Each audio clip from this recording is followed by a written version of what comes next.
Welcome students in my YouTube channels. In previous video we discussed about the population attribute in which we discussed about the age pyramid. Okay. Today we discuss the next topic of population, that is the population growth. Okay. So you know about them. How can the population that is increases or decreases? We discuss about them, and today we also discuss that is the growth model of populations. Okay, so you listen carefully and see the videos.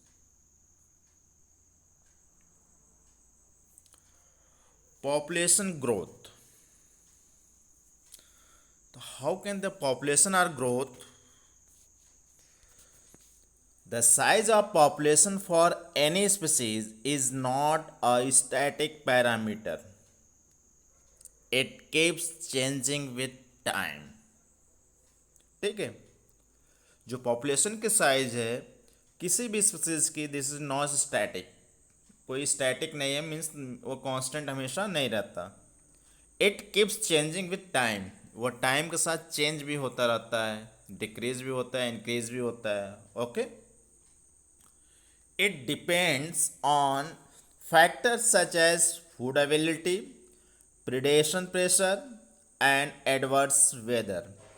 Normally जो किसी particular area का जो population होता है, it is depend on the some factor. उसके लिए some factor पर जिस पर वो डिपेंड करता है. Just like that is the food availability.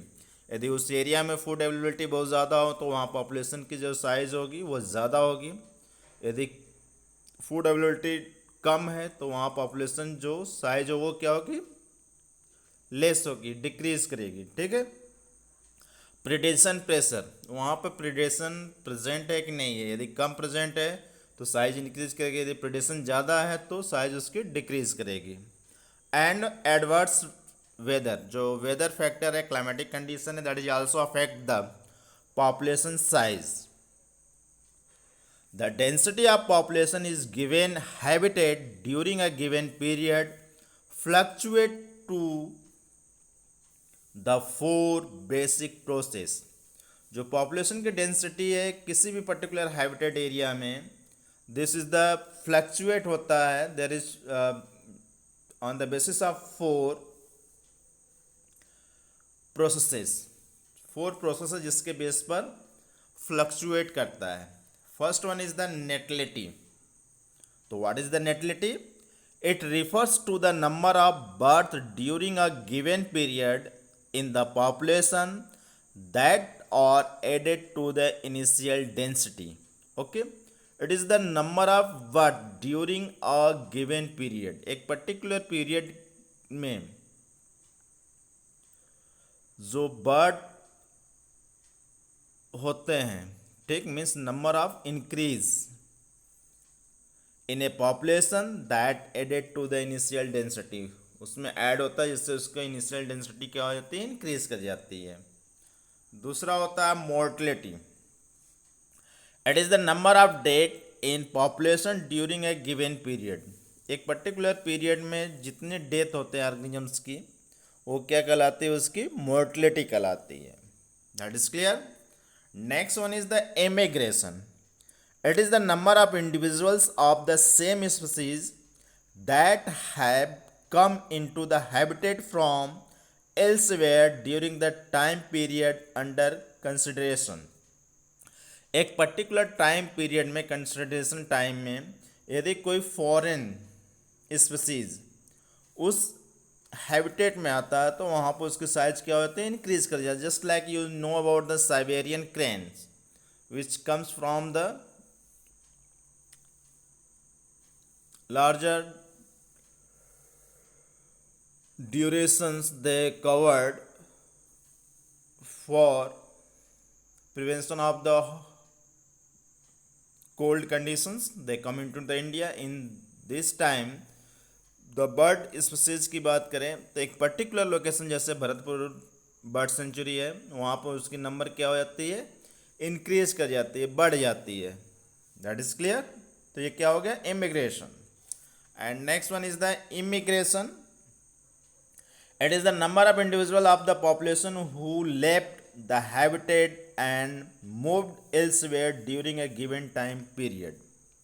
ठीक है, एक पर्टिकुलर टाइम पीरियड में कोई स्पीसीज यदि एक पर्टिकुलर एरिया से वो रिमूव कर जाए, लेफ्ट कर दे, उसको छोड़ के दूसरी जगह चला जाए, तो वहाँ को जो स्पीसीज जो साइज वो क्या हो जाएगी, डिक्रीज कर जाएगी। ठीक है, आफ्टर कोल्ड कंडीशन या जो आपका विंटर सीजन है इंडिया का, जैसे ही खत्म होता है, जो साइबेरियन बर्ड्स आए थे, जो साइज इसके कारण बढ़ गई थी, वो क्या हो गया, फिर वो अपने कंट्री को रिटर्न हो जाती है। ठीक है, तो जो स्पीसीज की नंबर है वो कम हो जाती है, रिड्यूस करके size. That is clear. So this is the main 4 factors which are responsible for the given period fluctuate the density of population of the species. You see through the graph, दो condition दिए हैं। एक है आपका natality means birth rate और immigration. इन दोनों condition में क्या होता है, नेटलिटी बर्थ रेट ज़्यादा बढ़ेगी, ठीक है, ऑफ स्प्रिंग ज़्यादा होंगे तो पॉपुलेशन साइज क्या हो जाएगी, इंक्रीज कर जाएगी, या पॉपुलेशन डेंसिटी क्या हो जाएगी, इंक्रीज करेंगे। इमिग्रेशन, यदि फॉरेन से कोई स्पीसीज आ रहा है उस पर्टिकुलर रीजन में या पर्टिकुलर टाइम के लिए, तो उस टाइम पीरियड में वहाँ पर जो साइज पॉपुलेशन की वो इंक्रीज कर जाएगी। That is clear. इमिग्रेशन और नेटलिटी दोनों से क्या होती है, साइज इंक्रीज करेगी। दूसरा है मोर्टलिटी। एक पर्टिकुलर टाइम पीरियड में जो स्पीसीज वहाँ डेट करती है, जैसे पर्टिकुलर रीजन में यदि स्पीसीज डेट करती है तो वहाँ की जो पॉपुलेशन डेंसिटी है वो क्या करेगी, डिक्रीज करती जाएगी। दूसरा है इमिग्रेशन। यदि एक पर्टिकुलर रीजन से कोई स्पीसीज लेफ्ट कर देता है या दैट इज फॉर अवे, या उस एरिया से दूसरे एरिया में चला जाता है, तो वहाँ की जो पॉपुलेशन डेंसिटी क्या हो जाएगी, वो डिक्रीज कर जाएगी। That is clear. Okay, so out of this 4, natality and immigration contribute to an increase in population density, and while mortality and immigration contribute to the decrease in the population density. That is clear. So if n is the population density at time t, then its density at time t equal t plus 1 is n t plus 1 equal n t plus b plus I minus d plus e. So where n क्या है, where n is the population density, t is the time given, b is the birth rate, I is the given is the immigration, d that is indicate the death rates, and e indicate immigrations. Okay, from the above equation we can see that population density will increase if b plus I means natality means birth rate and immigration, यदि ये increase करते हैं is more than D plus E, death rate मतलब natality and immigration से यदि ज़्यादा है तो पॉपुलेशन डेंसिटी क्या होगी, इंक्रीज करेगी। That is clear. Any confusion? No? Okay. The related topic from this that is the growth model.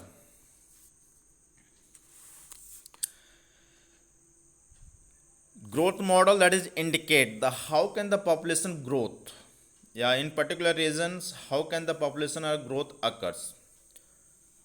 So studying about the behavior and pattern of different animals can help us to learn a lesson on how to control the human population growth. ठीक है, इसके through हम learn कर सकते हैं कि how can we control the population growth को। The two model of population growth are exponential growth and logistic growth. दो growth model that is represent here, exponential growth and logistic growth. You see here, this growth is the exponential growth and this is the logistic growth. Clear? We discuss one by one.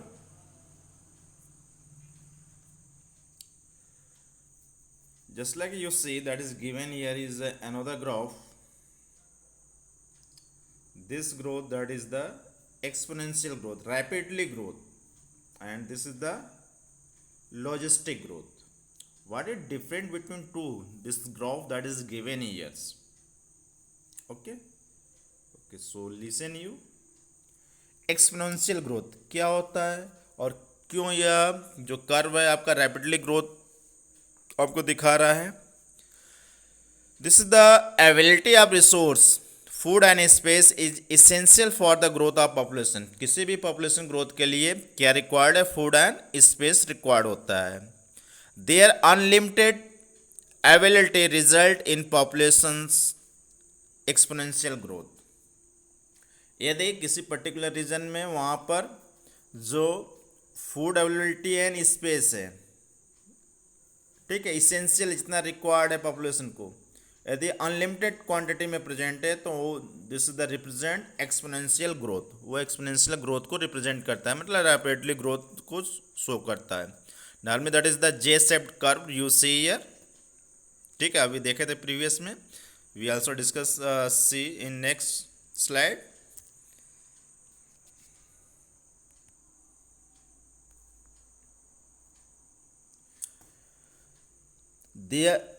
The increase or decrease in population density during a unit time period t is calculated as. यदि इसको हम calculate करें तो exponential growth को कैसे calculate करते हैं? dn by dt equal b minus D into en. Let's यदि b माइनस डी की बात कर रहे हैं, this is the indicate equal R, इसको हम और से रिप्रेजेंट करें देन तब क्या हो जाएगा? D N upon D T equal R N हो जाएगा. That is clear? ओके. तो what is the indicate here is the N, what is the indicate here is the B D. तो first we discuss here is the N is the population size. जो capital N ये क्या indicate कर रहा है? Population size को. Small B is the birth per capita, एक particular capita में जितना बर्थ हो रहा है वो इंडिकेट करता है बी, स्मॉल बी को. D is the death per capita. T is the time periods. And R जो है, बी माइनस डी को हम इंडिकेट किए आर के थ्रू. तो आर क्या है? R is the intrinsic rate of natural increases. ठीक है, इंट्रेंसिक रेट है जो नेचुरल वे से वो इंक्रीज कर रहा है. R is an important parameter that assess the effects of biotic and abiotic factors on population growth. ठीक है, तो जो आर है इंट्रेंसिक रेट जो है, दिस द इम्पॉर्टेंट पैरामीटर है to assess the effect of biotic and abiotic factor of population growth. Population growth पर biotic abiotic factor क्या अफेक्ट कर रहा है, ये आपका इंट्रिंसिक रेट से बिल्कुल क्लियर हो जाता है. It is different for different organisms. यह डिफरेंट ऑर्गेनिज्म के लिए डिफरेंट होता है. For example its value is 0.015 for Norway rats and 0.12 for flour beetles. Flour beetle जो होते हैं उसकी जो इंट्रिंसिक रेट है 0.12. Okay. The above equation results in a J shaped curve is shown in graph. जिसके कारण यह J shaped growth curve show करता है. Just like you see here again this the exponential growth. Food availability बहुत ज़्यादा है एक particular time periods में. ठीक है, पॉपुलेशन डेंसिटी जो होता है रैपिडली इंक्रीज करती है. That is clear?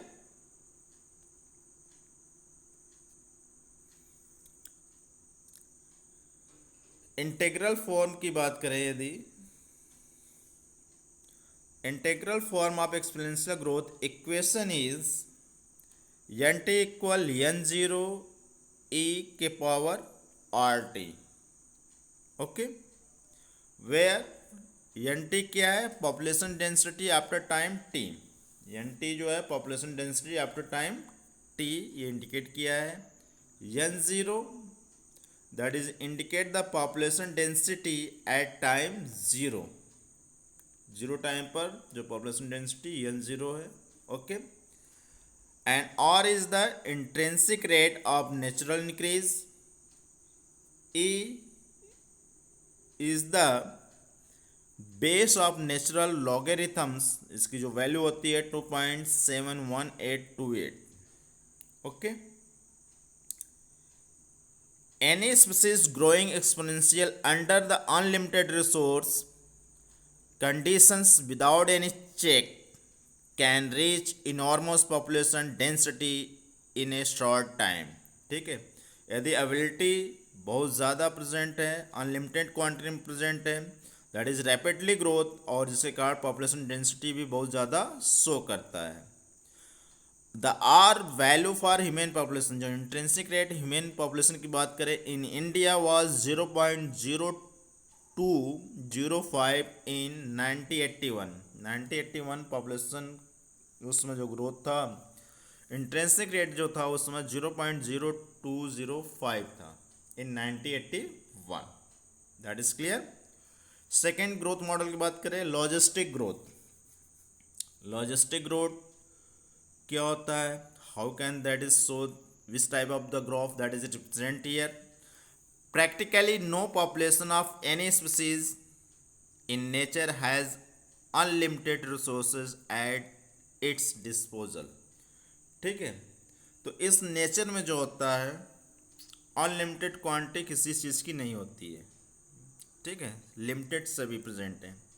This leads to the competition among the individual and the survival of the fittest, जिसके कारण एक पर्टिकुलर रीजन में जो स्पीसीज प्रेजेंट है उस एबिलिटी के लिए, मतलब फूड के लिए, स्पेस के लिए, उनके बीच में क्या होता है, कंपटीशन होता है। और सर्वाइवल ऑफ फिटेस्ट, जो सर्वाइव करता है, जो फिट होता है, मतलब जो ज़्यादा स्ट्रांग होगा वो इजिली ऑब्जर्व कर लेगा न्यूट्रिएंट्स, वो ग्रोथ करेगा वो। ठीक है, according to the Charles Darwin, survival of the fittest, जो फिट है अकॉर्डिंग द इन्वायरमेंट्स वही सर्वाइव करेगा। ठीक है, यहाँ पर हम कंपटीशन की बात कर रहे हैं तो वील डिस्कस हियर। कंपटीशन जो होते हैं आपके टू टाइप कंपटीशन होता है, inter competition and intra competition. Inter competition means same species के बीच कंपटीशन होता है, in which that is the losses of the species. ठीक है, जैसे हम एक पर्टिकुलर ये बना रहे हैं, इसमें सिमिलर टाइप के स्पीसीज प्रेजेंट है, Cynodon dactylon. You know about them, Cynodon dactylon किसका साइंटिफिक नेम है, धूप का। ठीक है, साइनोडॉन डेक्टिलॉन। यदि इस स्पीसीज में, यदि एक पर्टिकुलर रीजन में केवल यही प्रेजेंट है तो इनके बीच में कंपटीशन होगा, और इसमें जो स्ट्रांग होगा वो ज़्यादा एब्जॉर्ब कर लेगा फूड। ठीक है, जिससे दूसरा स्पीसीज अफेक्ट करेगा, मतलब वो पर्टिकुलर एक स्पीसीज की लॉस होगी। या ऐसे नहीं समझ में आया तो एक और एग्जांपल आपको बता रहे हैं। यू सी हियर, जैसे एक पेरेंट्स हैं, ठीक है, एक गार्जियन है, उनके 4 सन हैं, 4 बेटे हैं। ठीक है, तो क्या होता है उनके बीच में कंपटीशन होने लगता है जब बड़े होते हैं, तो उसमें जो ज़्यादा स्ट्रांग होता है वो ज़्यादा पर्टिकुलर एरिया वो कवर कर लेता है कोई चीज़ का। ठीक है, और जो वीक होता है वो बहुत कम उसको मिलता है। ठीक है, तो इसमें किसका लॉस हो रहा है, लॉस मतलब जो पेरेंट्स है वो एक सेम स्पीसीज एक तरह से हो गए, ये चारों क्या हुआ है, एक ही पेरेंट्स हैं, तो इसमें एक को अफेक्ट कर रहे हैं सब। ठीक है, तो इस तरह के कंपटीशन को हम कहते हैं इंट्रा कंपटीशंस। और इंटर मीन्स डिफरेंट स्पीसीज, जो डिफरेंट स्पीसीज हो, जैसे पर्टिकुलर फील्ड की बात करें, या यही बात कर रहे हैं, इसमें 2 स्पीसीज हो, एक ये है और एक ये। ठीक, तो intra competition, sorry inter competition है, इसमें क्या होता है इंटर में, कि डिफरेंट स्पीसीज के बीच कंपटीशन होता है और जो उसमें स्ट्रॉन्गर होगा वो इजिली एब्जॉर्ब कर लेगा, ठीक है, वो फूड एब्जॉर्ब कर लेगा, वो ग्रोथ करेगा और दूसरे स्पीसीज को रिड्यूस कर देगा, ठीक है। जो फील्ड की बात कर रहे हैं वही एग्जांपल ले रहे हैं फिर, जैसे फील्ड है और इसमें दो जातियां हैं, जैसे कोई ब्राह्मण और मुस्लिम है, ठीक है, तो उसमें जो स्ट्रांग होगा, ठीक, ब्राह्मण यदि स्ट्रांग हो तो वो पूरा कवर्ड कर लेगा, यदि मुस्लिम है तो वो कवर्ड कर लेगा, ठीक है। तो ये क्या है, इंटर कंपटीशंस, ओके। तो कंपटीशन होता है स्पीसीज के बीच में और जो फिट होता है वही सरवाइव करता है, that is clear.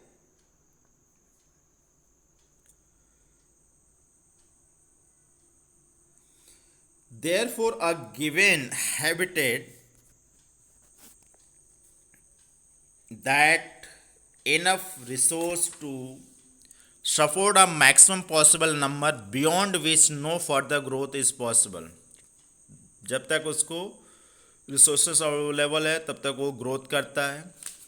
This is called the carrying capacity for the species in the habitat, या कैरिंग कैपेसिटी कहलाता है ऑफ द स्पीसीज के लिए, एक पर्टिकुलर हैबिटेट के लिए। यदि इसको हम प्लॉट करें ग्राफ पर तक किस तरह का इंडिकेट करेगा, when n is the plotted in a relation to time t, the logistic growth shows sigmoid curve and this type of growth is called the Wurlast per logistic growth, ठीक है।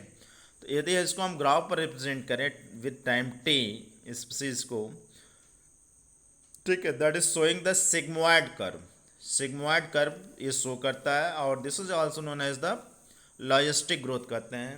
How can we calculated them, it is calculated as dn upon dt equal rn in bracket capital N minus